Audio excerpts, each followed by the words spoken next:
Hoy solo les pido que me corroboren que tenemos audio y sonido de calidad. Buenas noches, Lick, ¿cómo está? Excelente. ¿Estamos, mi estimado Luis? Buenísimo. Ya, excelente. Bueno, entonces vean pues jóvenes, ya en la clase pasada llevamos ya 2 clases abordando el tema de los principios que inspiran el derecho procesal del trabajo. Ya obviamente en las primeras clases vimos los derechos que inspiran el derecho de trabajo en general.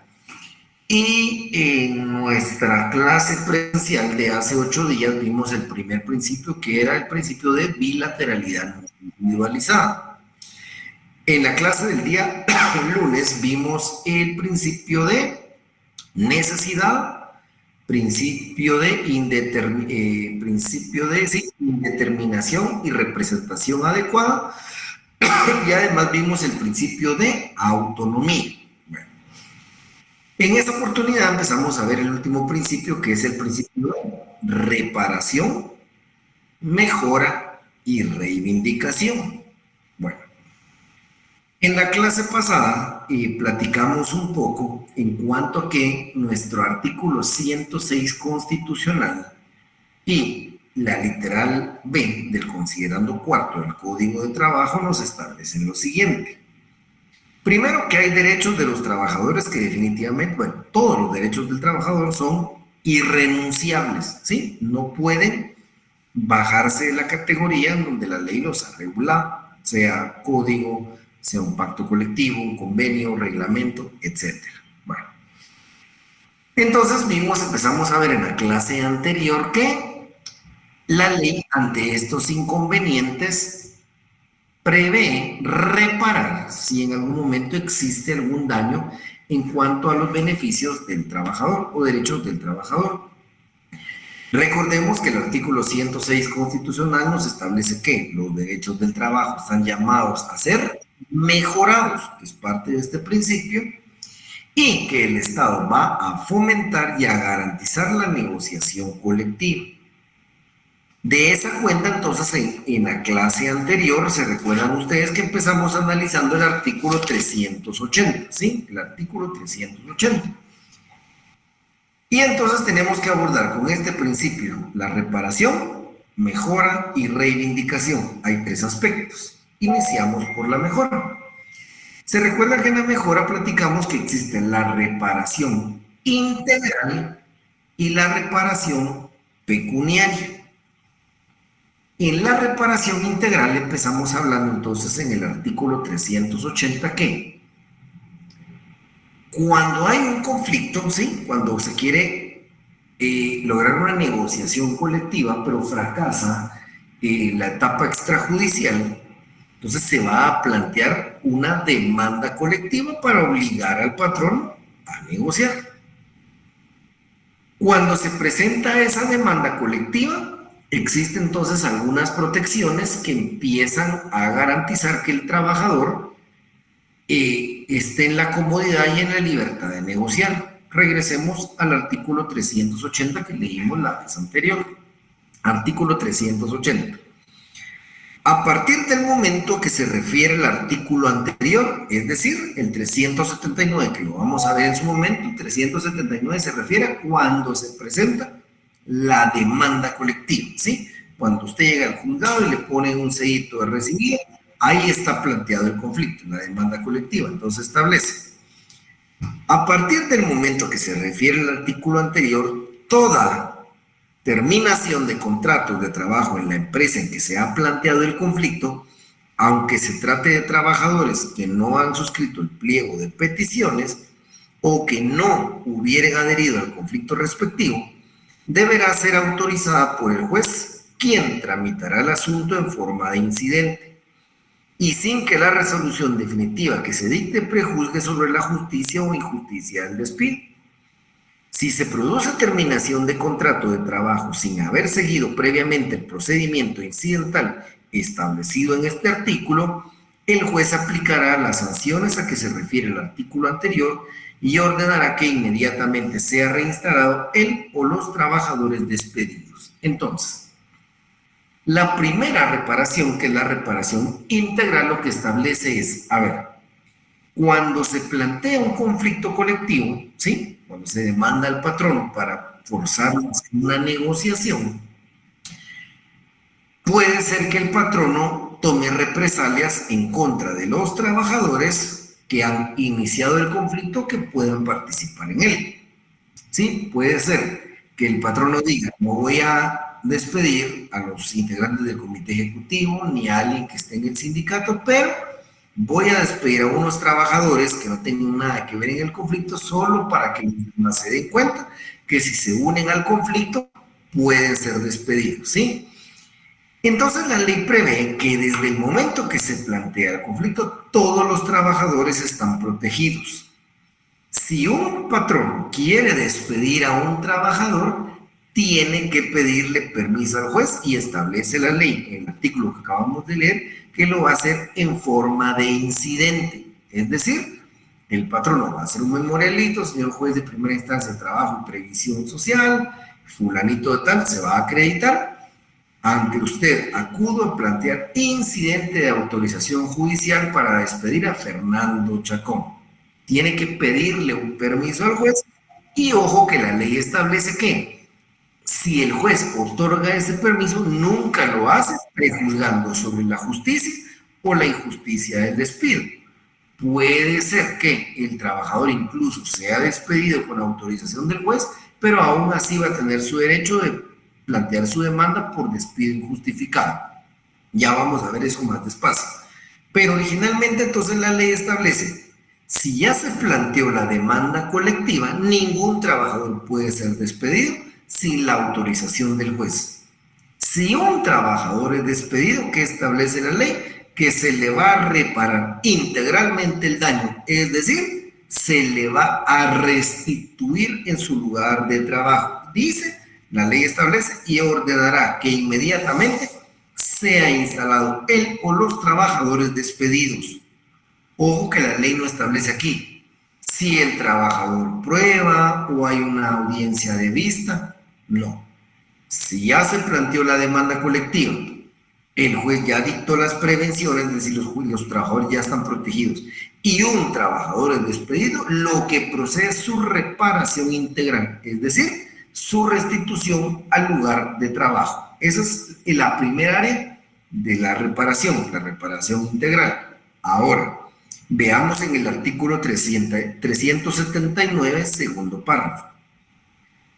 Si el patrón infringe esta disposición, será sancionado con multa igual al equivalente de 10 a 50 salarios mínimos mensuales vigentes para las actividades no agrícolas. Además, deberá reparar inmediatamente el daño causado por los trabajadores y hacer efectivo el pago de los salarios y demás prestaciones dejadas de percibir durante el despido, sin que esto lo exonere de la responsabilidad penal en que haya podido incurrir. Entonces, vean, jóvenes, puede ser que hoy, 7 de agosto, se planteó la demanda colectiva, el juez dice, bueno, se tiene por planteado el conflicto, a partir de este momento el patrono no puede despedir a ningún trabajador si no es con mi autorización como juez. Puede ser que el día de mañana, 8 de agosto, el patrono despide a alguien porque considera que tiene que empezar a debilitar el movimiento de los trabajadores. Entonces, el juez va a emitir una resolución en donde restituye al trabajador, como lo vimos hace un momento, en su lugar de trabajo, reparación integral. Pero además puede ser que por lo demorado del juzgado, de notificaciones y demás, la reinstalación o la restitución del trabajador en su puesto de trabajo se dé hasta el 1 de septiembre de este año. La reparación pecuniaria, entonces, lo que garantiza es que al trabajador no se le afecte en su pago cuando no pudo laborar por causas que no le son imputables a él. El patrono no va a poder decir, bueno, trabajador, ya lo restituí hoy 1 de septiembre, pero usted no trabajó agosto, entonces no le voy a pagar agosto.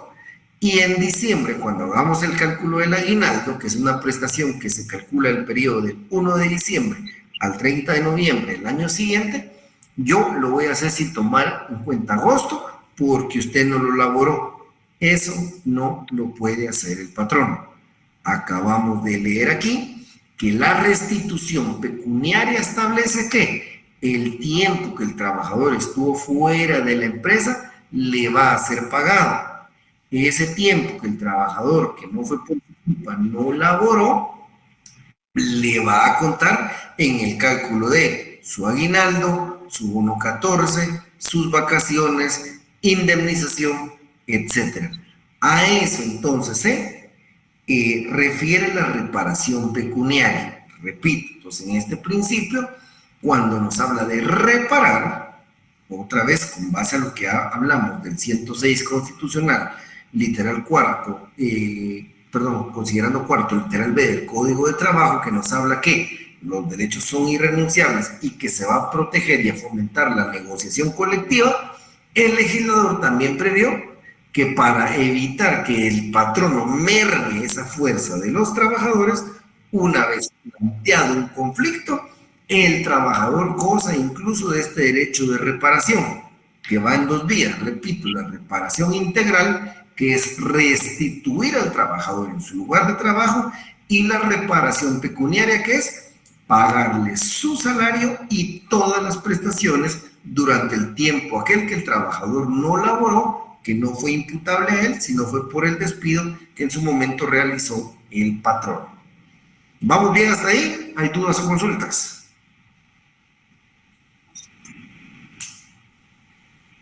Todo claro, licenciado, gracias. Excelente. Todo claro. Excelente.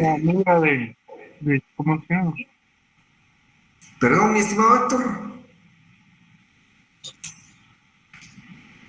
Una consulta, licenciado. Adelante, mi estimado Héctor. Sí. Cuando se presenta la demanda colectiva, por ejemplo, en el caso de las municipalidades, cuando el juez dictamina que deben de regresar a sus labores y los alcaldes no obedecen, bueno, entiendo aquí que hay una multa por desobediencia, pero ¿es factible el hecho de que hagan convenios de pago para esa deuda que se tiene? Poco leía porque decía aquí que se debe pagar en su totalidad. Sí, en el Estado, mi estimado Héctor, vean, aquí hay dos temas. Muchas veces en antaño se ordenaba la reinstalación y muchos patronos desobedían esa orden. Si ustedes, creo que siempre es bueno actualizarse en los acuerdos de la Corte, al día de hoy existe un juzgado de faltas que ve única y exclusivamente estos temas de trabajo, desobediencias por temas de trabajo, ¿sí? Hay un juzgado exclusivamente para desobediencias por temas de trabajo. Y yendo a su pregunta, estimado Héctor, la ley lo primero que establece es la restitución, ¿sí? Eso ahí no hay para dónde, eso sí se debe cumplir en la práctica, sí o sí. Lo restituyen, pero en cuanto a pagarles lo dejado de percibir, sí se les tiene que pagar, pero les digo lo que veo en la práctica, más estimado Héctor, como la ley no establece que el pago debe hacerse inmediatamente o efectivamente en el momento, sí he visto en la práctica que muchas empresas, bueno, instituciones del Estado establecen sí le voy a pagar, pero ahorita no tengo el presupuesto. Y por ese tipo, digamos, de incumplimientos, los juzgados no he visto que tomen ninguna acción en contra del patrón. Si el patrón no ya cumplió con restituirlo en su lugar de trabajo, los pagos en muchos casos sí los han diferido, estimado Héctor, alegando que no hay presupuesto, que deben readecuar partidas, que, por ejemplo, podría un patrón decir, mire, lo restituí, pero en el 2024 el presupuesto ya estaba distribuido de otra manera, no puedo tomar presupuesto de cualquier lado porque sería una malversación. El siguiente año hago la disponibilidad presupuestaria para pagarla y entonces en la práctica eso es lo que sucede, estimado Héctor. Los patronos, le diría yo, sí tienen cierta flexibilidad de hacer efectivo estos pagos pendientes, que no sería lo correcto, pero le cuento lo que veo en la práctica, mi estimado Héctor, no sé si ahí solvento la duda. Sí, licenciado, muchísimas gracias. Queda muy claro. Excelente. Lo que sí no puede el patrón negarse bajo ningún concepto es a reinstalarlo en su puesto de trabajo. Y vamos a ver más adelante que incluso es una mala práctica, lastimosamente, en muchas instituciones del Estado, estar planteando conflictos para el solo hecho de mantener emplazada la institución. Bueno, eso lo vamos a ver despacito. ¿Dudas o consultas? ¿Estamos bien hasta ahí? Bueno. Entonces, ya marcamos en este principio la reparación. Segundo concepto, las mejoras. A ver, esto no necesita mucha explicación, que es lo que ya hemos estado viendo en clase desde el primer día. Tanto el artículo 106 constitucional como el considerando cuarto literal B, entre muchas otras, entre muchos otros fundamentos legales, establece que el derecho de trabajo, ¿sí?, se debe mejorar. Se recuerdan que en la clase pasada hablamos de la progresividad. Entonces, básicamente, este principio de mejora se circunscribe a lo que hemos estado hablando desde el inicio del curso, que es que los derechos de trabajo están llamados a mejorarse o a crear nuevos derechos de trabajo. Crear nuevos derechos, por ejemplo, la ley ya establece que hay un salario mínimo, que tiene que pagarse bono 14 y aguinaldo. Un derecho nuevo sería, como lo hemos hablado en clases pasadas, un ejemplo hipotético, que en el mes de septiembre una empresa establezca que va a crear un bono de independencia. Ese es un derecho nuevo. Va a crear un bono de independencia, el cual será pagadero, equivalente a un salario mensual en el 15 de septiembre de cada año. Ese es un derecho nuevo. Una mejora sería, por ejemplo, la ley ya nos establece que son 15 días hábiles anuales de vacaciones por cada año trabajado. Puede ser que entonces una mejora sea tener 18 días o 20 días hábiles, etc. Repito, creo que no vamos a andar mucho en el tema de la mejora porque lo hemos abordado bastante. Entonces tenemos que entender que este principio de reparación es restituir el daño que se le haya causado al trabajador una vez planteado el conflicto. ¿Cómo? Mejora es porque el derecho de trabajo, repito, entre muchas otras fundamentos legales, el artículo 106 constitucional y el considerando cuarto literal B nos establece, los derechos de trabajo están llamados a mejorarse, a superarse con las posibilidades de cada patrón. A eso se refiere la mejora. Repito, creo que ya lo hemos abordado bastante, creo que lo tenemos bastante claro. ¿Vamos bien hasta ahí? Todo bien, licenciado, sí. Excelente. Bueno, adelante, Darlene, ¿iba a hacer alguna pregunta? No, claro, licenciado, muchas gracias. Excelente. Bueno, y reivindicación, ¿sí? Y reivindicación se refiere a ¿qué? El derecho procesal colectivo nos puede servir para exigir el cumplimiento de algunos derechos que no se hubiesen hecho efectivos. Por ejemplo, a ver, les voy a poner un ejemplo que en la práctica vi yo hace algunos años. En algún momento, en una municipalidad existía la necesidad de poder brindar un mejor servicio municipal. Es por eso que el Consejo Municipal estableció que aprobaba el pago de horas extras.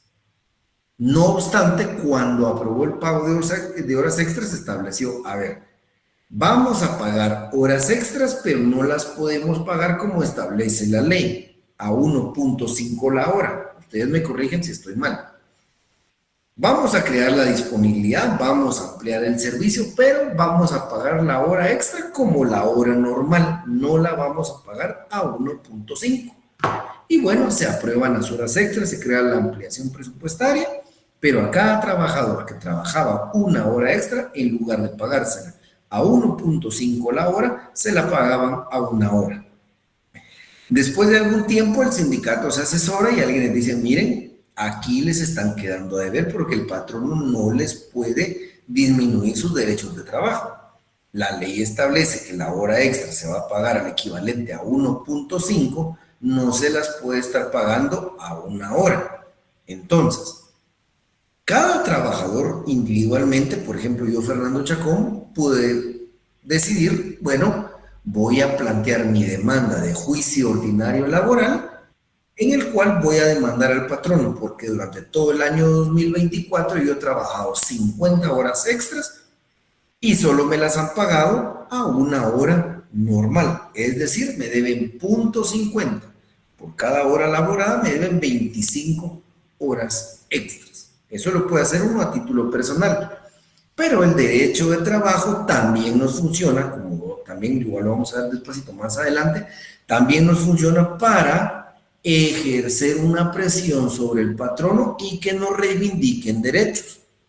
Podría ser que el grupo coaligado se forme con 3 trabajadores o que el comité celebre su asamblea y establezca, mire, caímos a cuenta, nos asesoramos, el patrono a todos los que hemos laborado horas extras no las ha estado pagando a menos de lo que establece la ley. ¿Están de acuerdo que nombremos un grupo de trabajadores para que vayan a negociar con el patrono y exijamos el cumplimiento de ese derecho que no se nos ha estado haciendo efectivo? Sí, y eso va a ser una reivindicación, ¿sí? Entonces, la negociación colectiva, más allá de crear nuevos derechos o mejorar los derechos que ya existieran, nos va a servir también como un medio de presión. Planteamos una negociación colectiva que puede terminar en una huelga para decirle, señor patrono, usted no nos ha estado pagando las horas extras como nos debería. Y aquí tenemos el listado de todos los trabajadores que durante el año 2024, 2023, 2022, 2021, no sé, llevamos 4 o 5 años cobrando menos de lo que deberíamos, por lo que pedimos la reivindicación de esos derechos. Pedimos que no sean puesto al día todas aquellas horas que no se hayan cumplido. Podría ser incluso otro ejemplo, supongamos que a estas alturas no han pagado el bono 14 en una empresa. Entonces, cada trabajador a título individual puede demandar al patrono por el incumplimiento de el bono 14. Otro caso podría ser que los trabajadores se organicen, un grupo coaligado o si existe un sindicato y en asamblea se acuerden plantearle al patrono, exigirle al patrono que haga efectivo el cumplimiento del bono 14, un derecho que la ley establece y que el patrono a estas alturas ya debió haber cumplido y no lo ha hecho. A eso se refiere la reivindicación, que la negociación colectiva también nos va a funcionar para exigir el cumplimiento o la restitución de aquellos derechos que nos asistan y que al momento no se han cumplido. Claro, este principio, mejoras, bueno, reparación, mejora y reivindicación. Adelante, estimada Darlene. Una consulta, licenciado. ¿La reivindicación tiene algún límite de tiempo? Por ejemplo, una persona que le hayan estado violentando sus derechos durante 10 años, ¿sí puede reclamar ese derecho o hay un límite? Recuérdense que lo que tenemos que tener claro, jóvenes, vámonos al artículo 258. Si la memoria me falla, y no me falló. Artículo 258. El Código de Trabajo es la única ley que nos da una definición de lo que es la prescripción. Entonces establece acá, prescripción es un medio de librarse de una obligación impuesta por el presente código o que sea consecuencia de la aplicación del mismo, mediante el transcurso de cierto tiempo y en las condiciones que determina este capítulo. Entonces, lo que hay que establecer aquí, estimada Darlene, es que el derecho del trabajador no haya prescrito. Por ejemplo, creo que aquí nos habla... Vean, por ejemplo, el 260 dice los derechos de los trabajadores para reclamar contra su patrono en los casos de despido, contra correcciones disciplinarias, creo que este no nos aplica. Veamos en 263, dice, salvo disposición especial en contrario, todos los derechos que provengan directamente de contratos de trabajo, de pactos colectivos, de convenios, de aplicación general o reglamento interior de trabajo, prescriben el término de 4 meses contados desde la fecha de la terminación de dichos contratos. Después hay otra disposición en el 264. Básicamente, estimada Darlene, tendríamos que establecer, por ejemplo, si hay alguien que el día de hoy, digamos, fue contratado en el 2023 y resulta que desde el 2023 lo contrataron y él aceptó ganar menos del salario mínimo. Y al día de hoy nos contacta como abogados y logramos determinar que todo el 2023 y hasta julio 2024 ha cobrado menos del salario mínimo. ¿Será que el derecho ya le prescribió? No, porque todavía su derecho fue violentado apenas hace 7 días. Entonces, eso es lo que va a determinar, mi estimada Darlene, siempre y cuando no haya prescrito su derecho. Y eso lo vamos a encontrar a partir del artículo 258 en adelante, dependiendo cada caso en concreto, pero si la violación a su derecho de trabajo ha sido constante, siempre va a poder reclamar, aunque haya pasado ya algún tiempo, estimada Darlene. ¿No sé si estamos bien ahí? Sí, muchas gracias, licenciado. Excelente. ¿Alguna otra duda o consulta, jóvenes? ¿Estamos bien hasta ahí? Sí, Bueno, licenciado. Gracias, licenciado. el siguiente tema que nos corresponde ver es el... ¿Sí, adelante? Disculpe la molestia, una pregunta. Sí, Luzman. Con el ejemplo que usted ponía de las horas extra, digamos, por ejemplo, si pasa este tema de que la empresa pone horas extra y todo, y las está pagando a una hora, y viene el sindicato y empieza a ver todo el ejemplo que usted puso, ¿podría la empresa quitar las horas extra?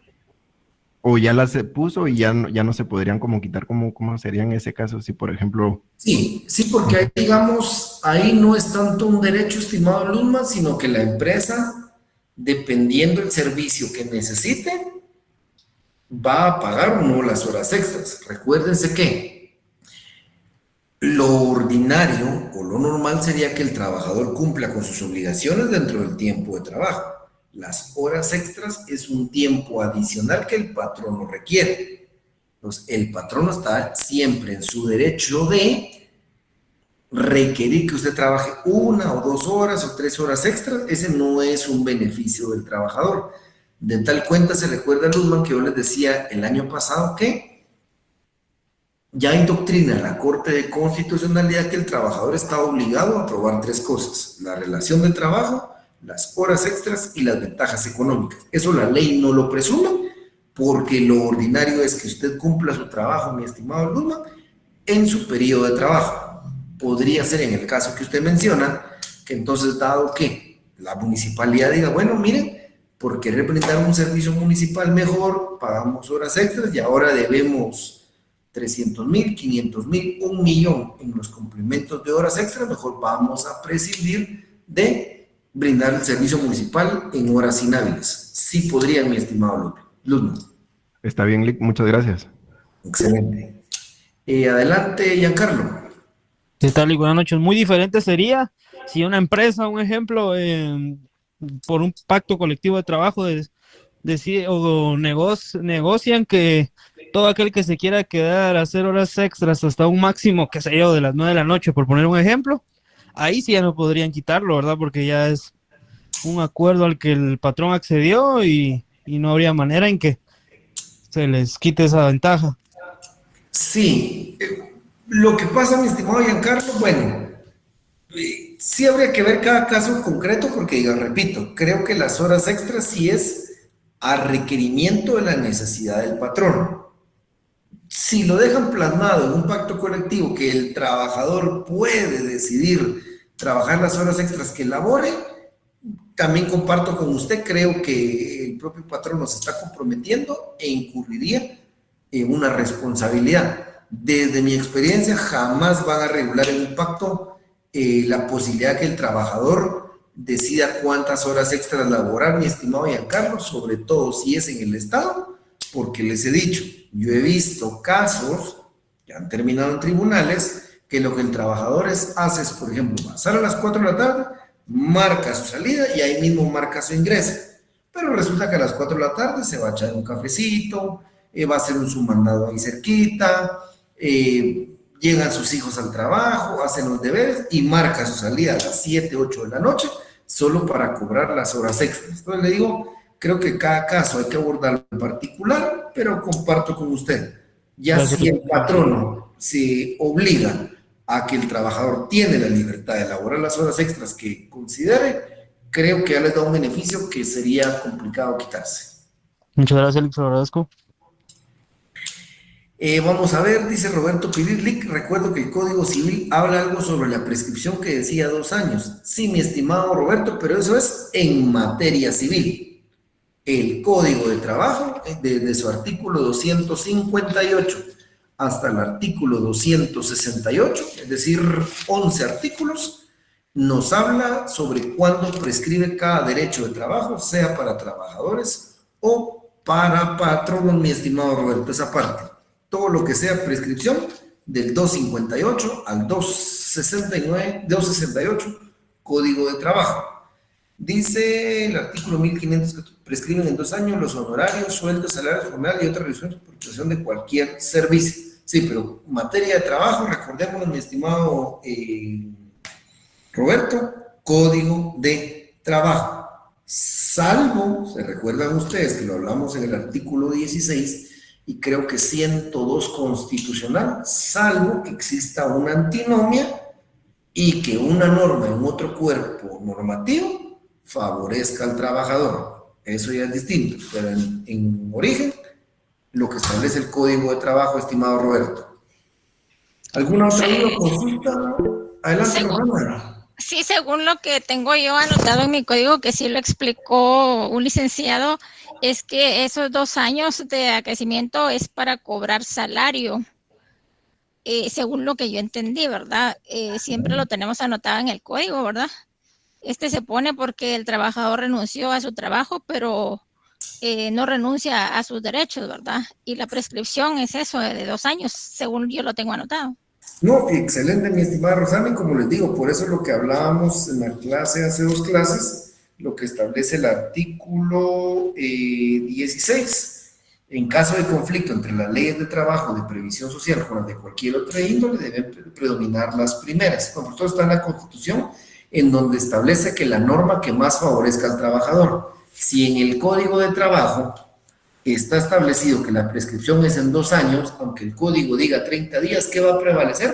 Lo que establezca el Código de Trabajo. Siempre lo que favorezca al trabajador, mi estimada Rosana, y gracias Roberto por la observación. Si el Código Civil da un beneficio de prescripción mayor al trabajador, eso es lo que debe imperar de acuerdo a lo que establece la Constitución y el Código de Trabajo. ¿Sí? Gracias, licenciado. Excelente. ¿Quién más? Luzman, adelante. Disculpe, otra consulta. Con el tema de las horas extras, si por ejemplo la empresa pusiera capacitaciones después de horario laboral y estas llegaran a exceder la jornada, ¿se podría llegar a alegar horas extra? Desde mi particular punto de vista, sí, mi estimado Luzman, porque a usted la empresa lo contrata para un horario en específico. Todo el tiempo posterior a la jornada de trabajo que la empresa disponga de su tiempo, mi opinión personal es que sí se podría tomar como una hora extra, porque ya no está dentro de su jornada de trabajo, que son malas prácticas de las empresas, sobre todo privadas. La famosa milla extra, dar un poquito a la empresa, etcétera. Para mí, desde una opinión personal, sí sería causal de un pago de horas extras. Entendido, Lick. Muchas gracias. ¿Alguna otra duda o consulta, jóvenes? Bueno, el siguiente tema que nos compete ver es el tema de el contenido de el derecho procesal del trabajo y las características del derecho procesal del trabajo. Por alguna razón que todavía no comprendo, en la primera hora se nos va muchísimo tiempo en preguntas, porque allá abarcamos 1 hora para ver exactamente lo mismo del contenido. Entonces, nos vamos a quedar por aquí el día de hoy para seguir en la misma sintonía que la otra sección y nos vemos el día lunes en la clase presencial, pero creo que esta clase debería tener mejores notas que la otra sección porque veo que no hay muchas dudas. Repito, no sé por qué en el primer horario se nos fueron casi 20 minutos de más solo en resolver dudas. O sea que ustedes son chispudos y van a sacar mejores notas que la otra sección, jóvenes. Entonces, si no hay más dudas o consultas, nos quedamos por aquí el día de hoy. Desde ya, adelante, estimado Luzman. Lick, aprovechando, no sé si usted me podría orientar para ver dónde puedo ver si se regulan, por ejemplo, los procesos de contratación, si hay algún acuerdo o algo para que yo me pueda guiar, aprovechando que ya vamos a finalizar. Híjole, mi estimado Luzman, le mentiría, puede ser que el Ministerio de Trabajo tenga algunas guías, pero por lo demás solo basarse en la ley, mi estimado Luzman, las obligaciones de hacer el contrato de trabajo, dar los avisos, establecer jornadas, salario y demás, pero que exista una guía, le mentiría. No sé si el Ministerio de Trabajo tenga una guía que regule las contrataciones en empresas o instituciones. Le mentiría, al contrario, la ley, mi estimado Luzman. Muchas gracias, Lick. Excelente. Bueno, joven, entonces si no hay más dudas, repito, desde ya que tengan un buen descanso y nos vemos el día lunes presencialmente a las 7 de la noche. Que tengan una feliz noche. Feliz noche, licenciado. Feliz noche, Feliz licenciado. noche, licenciado. Muchas gracias. Gracias.